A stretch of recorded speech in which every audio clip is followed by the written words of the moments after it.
నమస్తే రచిత గారు. నమస్తే ఉషా.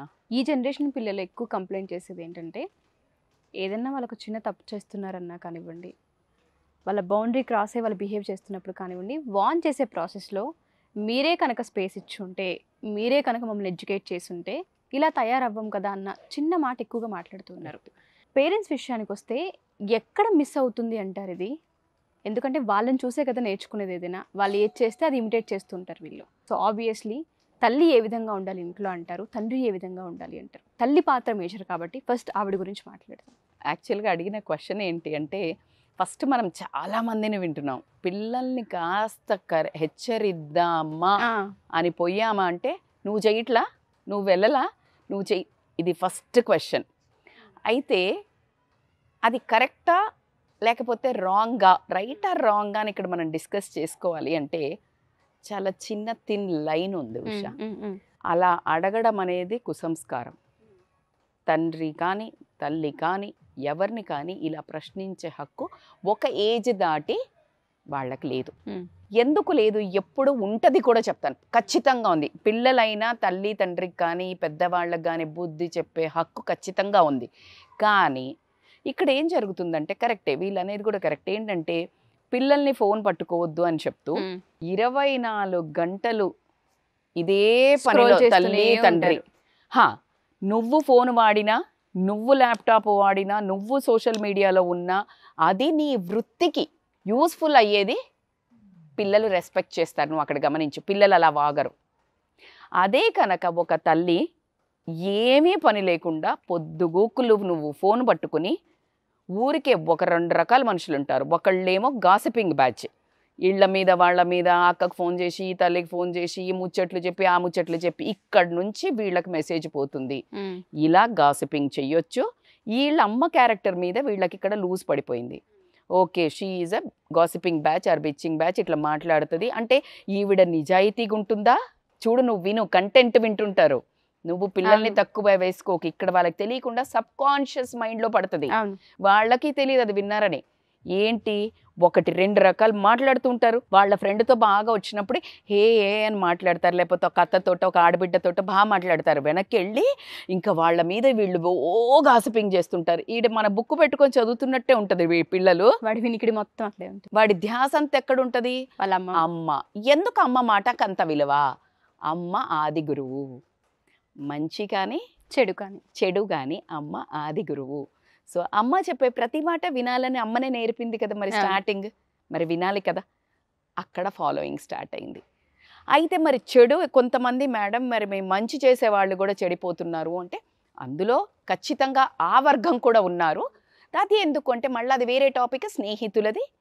ఈ తల్లి ప్రాపర్గా ఇంకా కడుపున అక్కును పెట్టుకొని చూసుకోకపోవడం, ఏదైతే బయట సమాజంలో జరుగుతున్న వాస్తవానికి ఈ అమ్మాయి ఎక్కువ టైం స్పెండ్ ఇచ్చి ఈ తల్లి ప్రేమ చాలా వీక్ ఉండటం, ఈ దారం తక్కువ ఉండటం, అటువైపు ఎక్కువ అవుతుంది.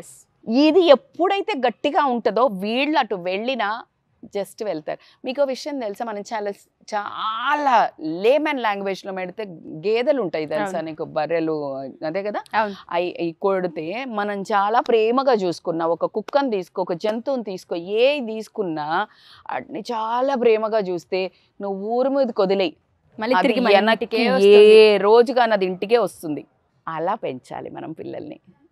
అయితే కొన్ని జంతువులు మాత్రం వెళ్ళి వేరే ఊరికే గట్టున మేసి వచ్చేస్తాయి. కొన్ని వాటికి అవసరం ఉన్న గడ్డి తిని, కొన్ని రెంకెలు వేసుకుంటూ వెళ్ళి అందరి పొలాల్లో పడి పాడు చేసి వస్తాయి. నువ్వు ఎలాంటి బిహేవియర్తో నీ పిల్లల్ని పెంచుతున్నావు? గొప్ప ఎగ్జాంపుల్ అసలు. కరెక్టా? అన్ని జంతువులు అలా చెయ్యవు, కానీ కొన్ని చేస్తాయి. కొన్ని అలా వెళ్ళిపోతుంటాయి, కొన్ని మాత్రం అట్లా ఫెరోషియస్గా అవుతాయి. ఇవన్నీ నువ్వు పెట్టే ఆహారం తీసుకోండి, నీ ప్రవర్తన, నీ పెంపకం కానీ. మేడం అందరము అలా పెంచం కదా, ఎవరు అలా నీకు తెలియదు నువ్వు ఎలా పెంచుతున్నావు, నీకే తెలియదు నువ్వేం తప్పు చేస్తున్నావు, వాళ్ళు ఏం నేర్చుకుంటారు. ఎగ్జాక్ట్లీ. ఇప్పుడు మీరు అన్నట్టు నేను చెప్పిన ఫోన్ కన్వర్జేషన్ నుంచి మొదలు పెడితే, నీ డ్రెస్సింగ్, తల్లి తండ్రి డ్రెస్సింగ్ దగ్గర నుంచి మొదలు పెడితే, తల్లి తండ్రి తన తల్లి తండ్రిని ఎలా బిహేవ్ చేస్తున్నారు దగ్గర నుంచి మొదలు పెడితే ప్రతిదీ ఇమిటేట్ చేస్తారు.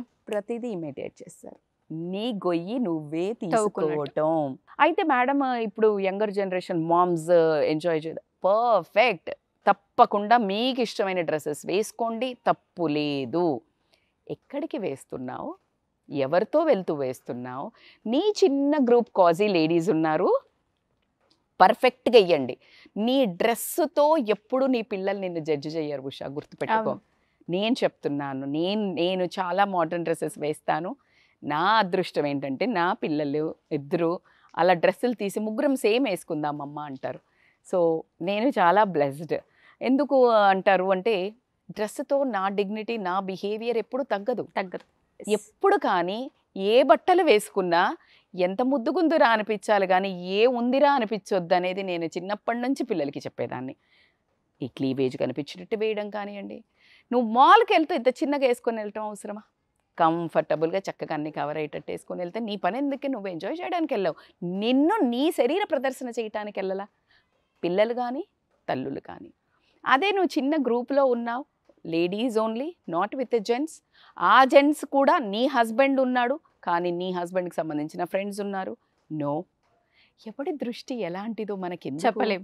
ఇప్పుడు మనము ఛాన్స్ ఇచ్చి నువ్వే కేకలు వేస్తే ఇప్పుడు చూడు, మెష్ డోర్స్ లేకుండా ఇళ్ళు దర్వాజాలన్నీ ఓపెన్ చేసి పెట్టావు. పిల్లి వస్తుంది, కుక్క వస్తుంది, దున్నపోస్తుంది, వదిలేస్తే ఎవడు పడితే వాడు వస్తాడు. నువ్వేం చేస్తున్నావు? మెష్ డోర్స్ వేస్తున్నావు. మనమే ఓపెన్ చేసాం కదా డోర్. మరి నువ్వే ఓపెన్ చేశాక సింపుల్. అది వాళ్ళ తప్ప, వాళ్ళ కుసంస్కారం. కానీ నీ సంస్కారం నీ చేతులు ఉన్నదే నువ్వు చేయగలుగుతావు కదా. నేను అనేది ఏంటంటే ఏది తప్పు ఒప్పు మనకు అనవసరం. ఇప్పుడు నేను అంటున్నాను మనకు అవసరమా? సో డ్రెస్సింగ్ ఖచ్చితంగా ఒక వాళ్ళ mother okay, she is very trendy modern, వాళ్ళ జాబ్ డిమాండ్ చేస్తుంది, వాళ్ళు వెళ్ళే పరిస్థితి సర్కిల్ డిమాండ్ చేస్తుంది, ప్రాబ్లం లేదు. కానీ నీ బిహేవియర్ చాలా క్యారెక్టర్ ఇంపార్టెంట్. క్యారెక్టర్ అనగానే నాట్ ఎవ్రీ టైం బ్యాడ్.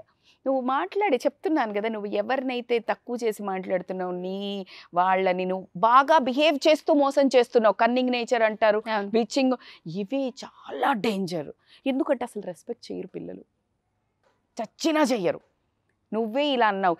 ఈరోజు ఎప్పుడైనా మేము మాట్లాడుకుంటున్న సందర్భంలో నేను ఎప్పుడైనా ఎవరి గురించి అయినా మాట్లాడుతున్నప్పుడు I don't know. So నేను I'm always blessed. They always say we are proud that you are my mom అంటారు. నేను మొన్న నా కూతురు ఇన్స్టాలో రివార్డ్ నేను పెట్టాను. నాకు ఎన్ని రివార్డ్స్ కంటే ఈ అవార్డు చాలా ముఖ్యం అని రాశాను నా కూతురికి. అలానే నేనేదో ఎవరికైనా ఫస్ట్ హ్యాండే పిల్లల్ని పెంచటం, మళ్ళీ దానికి కోచింగ్ స్కూల్లో ఇప్పుడు మనం ఈ కోచింగ్ ఇస్తాము, ఇలా కోచింగ్ ఇస్తామని చెప్తున్నాం కదా ప్రతి ఒక్క దానికి మాత్రం పేరెంటింగ్ కోచింగ్ ప్రతి ఒక్కళ్ళకి కొత్త ఎక్స్పీరియన్స్ ఏనబ్బా. ఇప్పుడు మనం చెప్తున్నది ఏంటంటే వైడ్ రేంజ్ ఆఫ్ థాట్స్. దీంట్లో నువ్వు సరి చేసుకోవాల్సింది ఓకే, నేను ఈసారి అసలు మాట్లాడకూడదు. ఫస్ట్ రీజన్గా నువ్వే మారాలి, క్యారెక్టర్ చేంజ్ చేసుకోవాలి. వేరే వాళ్ళ మీద బిచ్చింగ్, స్నేహితులను మోసం చేయటం, ఫ్రెండ్షిప్ అవసరాల కోసం చేయటం, ఆర్థికంగా వాడుకోవటం వాళ్ళను, ఇలాంటివన్నీ నీ బిహేవియర్ వీళ్ళు చూసి వీళ్ళకి ఫ్రెండ్స్కి అప్లై చేయడం కాకుండా నీకు అప్లై చేస్తారు. రేపు నిన్ను చూడరు, ఆర్ఫనేజ్లో వాడతారు, నువ్వు పనికొచ్చిన రోజులు వాడుకుంటారు, లేకపోతే తరిమేస్తారు. బాగ్బాన్ సినిమా నుంచి మొదలు పెడితే ఎన్నో చూసాం, మాతృదేవోభవ దగ్గర నుంచి మొదలు పెడితే ఎన్నో చూసాం మనం ఇలాంటి స్టోరీలు. దానికి మన బిహేవియర్ మరి చాలా కష్టం. నేనేమంటానంటే మంచి ఆహారం, మంచి ఎక్సర్సైజ్, స్పిరిచువల్, నువ్వు ఏ క్యాస్ట్ ఏ కులంతో సంబంధం లేదు, ఏదో ఒక దేవుడితో కనెక్షన్ ఖచ్చితంగా నీ గుణంలో మార్పు అనేది 100%గా నేను మాత్రం చెప్తా. మిస్టేక్స్ చేయడం సహజం. అయ్యో బాబాయ్ తప్పులు చేయకుండా ఎవరుంటారు? నేను చేయలేదా? నేను చేస్తాను తప్పులు. సరిదిద్దుకోవటం ఇంపార్టెంట్, తప్పు చేస్తున్నామని ఒప్పుకోవడం ఇంపార్టెంట్. మార్పు ఎప్పుడైతే పరిణితి చెందుతుంటావో అలా అలా నీ కళ్ళల్లో ఎదుగుతావు. తెలియకుండానే నీ ఫ్యూచర్, నీ సక్సెస్, నీ రిలేషన్స్, నీ ఆర్థికంగా ప్రతి దాంట్లో నీ స్తోమత పెరుగుతుంది. పిల్లలకి మీరు అన్నట్టుగానే మనం ఇంట్లో ఏదైతే చేస్తూ ఉంటామో మన అవసరాల కోసమో లేదు అంటే మనం కంఫర్టబుల్గా లైఫ్ని లీడ్ చేయడం కోసమో ఇంకొకరిపైన ఎప్పుడు తోస్తూ ఉంటాం. కొన్నిటిని అనుకుంటాం మన పిల్లలు ఏది వినట్లేదు, ఇది వాళ్ళ దాకా వెళ్ళదు అని. కానీ తిరిగి తిరిగి తిరిగి మళ్ళీ మన దాకే వస్తాం. అవును, మన ఏదో అంటారు కదా, పాము మడమెడకే చుట్టుకుంది అవును. అన్నట్టు.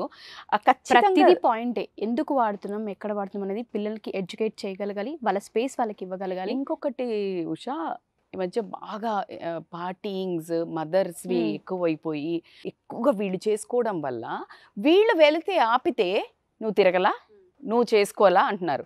పిల్లలది అది కూడా రాంగ్. ఎందుకు అయితే రాంగా రైట్ అనే బదులు పిల్లలకి ఏం చెప్తున్నానంటే నేను, వీళ్ళు చాలా కష్టాలు పడి ఉన్నాము అని అనుకుని తెలియకుండా ఈ జోన్ అవుట్ అయిపోయారు. ఇప్పుడు మేము ఎంజాయ్ చేయాలి, మేము చెయ్యాలి, తప్పు లేదు, ఖచ్చితంగా దే డిజర్వ్, వెల్ డిజర్వ్. కానీ ఆ చేసే క్రమంలో ఈ పిల్లలకి వాల్యూ ఇవ్వాలి. నేను చేస్తున్నాను ఇప్పుడు ఫర్ ఎగ్జాంపుల్, నేను always why I take my example, నేను అసలు వెళ్ళలేదనుకో, కాస్త బయటికి వెళ్ళు అందరితో and they will be more happy if I go out with my friends. నేను ఇప్పుడు ఎప్పుడైతే మా ఫ్రెండ్స్తో వెళ్ళాను అంటే వీళ్ళు వెళ్ళుమా, ఉండకు, వెళ్ళు. ఎందుకంటే నేను ఎప్పుడైతే వాళ్ళకి అవసరమో నేను ఎక్కువ ఉన్నాను, నేను చాలా అవాయిడ్ చేశాను.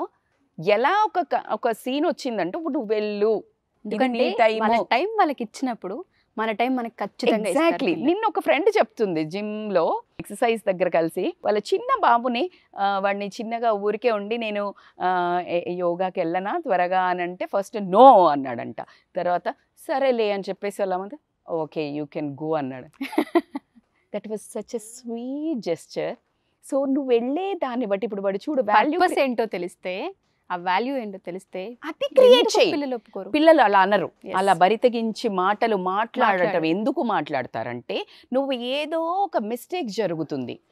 ప్రతి చోట ఇది కాదు, ఒక 20% రెబెలియస్ హార్మోన్స్, టీనేజ్ టాంట్రమ్స్, ఇవన్నీ ఉంటాయి. వాళ్ళు చేసిన తప్పుల్ని కప్పిపుచ్చడానికి మదర్స్ ని బ్లేమ్ చేయటం కూడా జరుగుతుంది. బట్ ఈ వెనకాల ఈ రెబెలియస్ బిహేవియర్ కూడా ఇది ఎక్కడో వాతావరణంలో చేంజ్ అయితే ఉంది. దీనికి మాత్రం ఫార్ములా ఇంతే. సో మనము ఆ కంట్రోల్ చేసుకొని మన బిహేవియరు, మనం రెస్పాన్సిబుల్గా పిల్లల్ని చదివిస్తున్నామా, పిల్లలకు అన్నం పెడుతున్నామా, పిల్లలతో ప్రేమగా స్పెండ్ చేస్తున్నామా, క్వాలిటీ టైం ఇస్తున్నామా, ఎలాంటివి డిస్కస్ చేస్తున్నావు, వాళ్ళు భరించే బాధలు సొసైటీలో ఈ ఫిజికల్ అబ్యూస్ కానివ్వండి, బట్టలతో వచ్చే సోకులది వాళ్ళని ఎంత కంట్రోల్ చేయగలుగుతున్నావు, బయట తిరిగే సొసైటీ మంచిదా కాదా అనే క్లారిటీ నేర్పిస్తూ అక్కున చేర్చుకో. ఆ తర్వాత వాళ్ళు నిన్ను అమ్మ వెళ్ళి కాసేపు ఎంజాయ్ చెయ్యి అని వాళ్ళు నీతో వచ్చేట్టు అలా అది కదా గ్రేట్ జర్నీ మదర్ది. Great journey. ఎస్, అదే నేను అంటున్నా. ఈ జర్నీలో ప్రతి ఒక్క అమ్మకి అప్రెంటిస్షిప్. అబ్బా మళ్ళీ నేను ఇదే కరెక్ట్ అని చెప్పట్లా.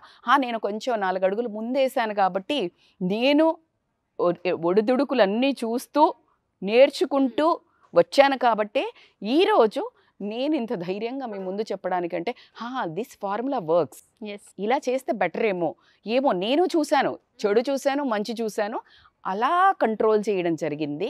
మీకు ఒక చిన్న టిప్ అని చెప్పడం తప్పించి చిన్న టిప్ కాదు మ్యామ్, చాలా పెద్ద మాట అది. ఎందుకంటే తల్లులకి తెలియాల్సిన అవసరం ఉంది ఇది.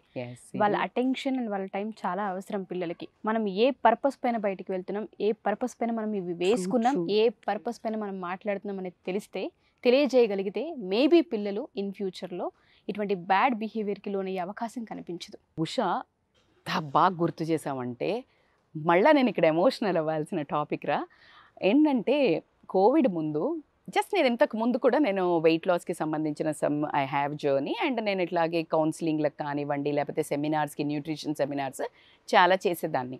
తర్వాత నేను వెడ్డింగ్ ప్లానర్గా కూడా వర్క్ చేశాను. సో మనం బయటికి వెళ్తాం, చక్కగా తయారవుతాం, టిప్ టాప్, సో అన్నీ చేసినా వెళ్తాం. ఏం చేస్తున్నావో వాళ్ళకి తెలియదు, బట్ చూడ్డానికి ఏంటి బయటికి వెళ్తున్నాం.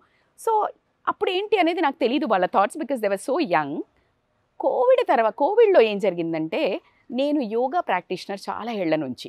కానీ ఆ టైంలో ఏం చేశానంటే, మానసికంగా నన్ను నేను గట్టిగా చేసుకోవడానికి నేను మ్యారథాన్స్ రన్ చేస్తుంటే చిన్న ఇంజురీ, హ్యామ్స్ట్రింగ్ కొంచెము ఉండి, సరే ఎన్ని ఎంఆర్ఐలు తీయించినా పని చేయట్లేదు కదా, నాకు యోగా చాలా ఇష్టం అని చెప్పేసి పర్సనల్గా రోజుకి 2-3 గంటలు ప్రాక్టీస్ చేసేదాన్ని. విపరీతం. వాళ్ళు చూసేవాళ్ళు. ఆ 2 years జర్నీలో నా ఏదైతే passion of my yoga practice, నేను 15 ఏళ్ల నుంచి నేను టీచర్ ట్రైనింగ్లు చేశాను టు లెర్న్ సబ్జెక్ట్ ఎనాటమీ. నాకు చాలా ఇష్టమైన ఫేవరెట్ సబ్జెక్ట్ ఫిట్నెస్.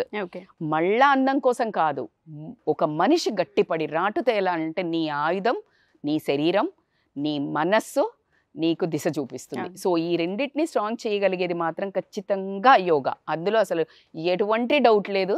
నేను మళ్ళీ మళ్ళీ నొక్కి ఒక్క నుంచి చెప్పే పాయింట్ మాత్రం ఇదే. సో నా జీవితం ఎగ్జాంపుల్ దీనికి. సో అప్పుడు వాళ్ళు చూశారు Usha, 2-3 years, it's not one day. I was continuously tapassu to heal my body. In journey people asked, అబ్బా ఎంత బాగా మెయింటైన్ చేస్తావు కదా, వై డోంట్ యూ టీచ్? నేను నేర్చుకున్నప్పుడు ఎప్పుడు టీచర్ని అవుదామని నేర్చుకోలేదు, సరదాగా చాలా ఇష్టంతో నేర్చుకుంటే నన్ను టీచర్గా నా ఫ్రెండ్స్ టర్న్ చేశారు, నా పిల్లలు ప్రోత్సహించారు, మా హస్బెండ్ ప్రోత్సహించారు. వాళ్ళు ఎవరైతే నేర్చుకుంటున్నారో వాళ్ళ ఒక రిజల్ట్స్ చూసి నాకు ఒక రకమైన కిక్ అనేది వచ్చింది. ఆ హ్యాపీనెస్ హార్మోన్స్ రిలీజ్ అవ్వటం, నా అదృష్టంగా దేవుడు నాకు వాళ్ళకి ఎవరికో మేలు చేయడానికి నన్ను ఎంచుకున్నాడు అనే దాంతో ఫుల్ టైం యోగా ప్రాక్టీషనర్గా మారటం, హెల్దీ లైఫ్ స్టైల్ యోగాగా మారటం. అవును. ఇప్పుడు వాళ్ళ కళ్ళల్లో, because they saw me in front of them. అందరం ఇంట్లో జీవించాం, కానీ నేను ఆ కోవిడ్లో ఉన్న సమస్యని పాజిటివ్గా మార్చుకొని ఎలా ఎమర్జ్ అయ్యాను. Now the respect has raised to the sky. ఇది ఒక్కటి చాలు మేడం. అందుకే చెప్తున్నాను, ఇక్కడ నా షో ఆఫ్ చేయడానికి, నా లైఫ్ చెప్పడానికి చెప్పడం లేదు. నేను అసలు సుమన్ టీవీకి ఒప్పుకోవడానికి మీరు పిలిచినప్పుడు ఒకటే రీజన్, వాళ్ళు మీ లైఫ్ నా ఫ్రెండ్స్ ఎవరైతే రిఫర్ చేశారో మీకు, మేడం మీరు యూ డిజర్వ్ అన్నప్పుడు కరెక్టే కదా, వై నాట్.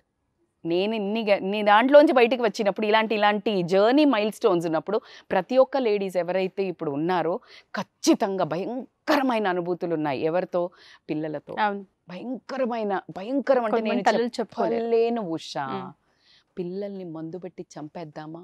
పిల్లలు తల్లి తండ్రిని చంపేస్తా పైసలు ఇవ్వకపోతే, ఐఫోన్ కొనియకపోతే, డ్రెస్ కొనియకపోతే, ట్రిప్పుకు ఇలాంటి దరిద్రమైన సిచ్యుయేషన్స్ని, భయంకరమైన భావోద్వేగాలు రగులుతున్న టైంలో నో ఐ థింక్ ఒక చిన్న నా వంతు ప్రయత్నం దేవుడు నాకు ఆజ్ఞ వేశాడు అని అనుకుని ఈరోజు మీ ముందు రావడం జరిగింది. Thank you so much ma'am. ఎందుకంటే అలా చెప్పేవాళ్ళు కూడా చాలా తక్కువ మంది ఉంటుంటారు. నిజంగా అది మా అదృష్టం కూడా. తల్లులకి ఈ విషయం తెలియాల్సిన అవసరం ఉంది. పిల్లల్ని పెంచే ప్రాసెస్లో ఏ తల్లి ప్రత్యేకత ఆ తల్లికే ఉంటుంది. కానీ ప్రతి తల్లి ఒక వండర్ క్రియేట్ చేస్తుంది. ఎగ్జాక్ట్లీ. కానీ కొన్ని సందర్భాల్లో తెలుసో తెలియక చేసే కొన్ని మిస్టేక్స్ వల్ల, తెలిసి ఏ తల్లి చెయ్యదు, మనం మాట్లాడడం వల్ల కూడా వాళ్ళకి కొంచెం ఎక్కడో అవగాహన వచ్చే అవకాశం ఉంటుంది. Exactly. Thank you ma'am. Thank you so much. Thank you.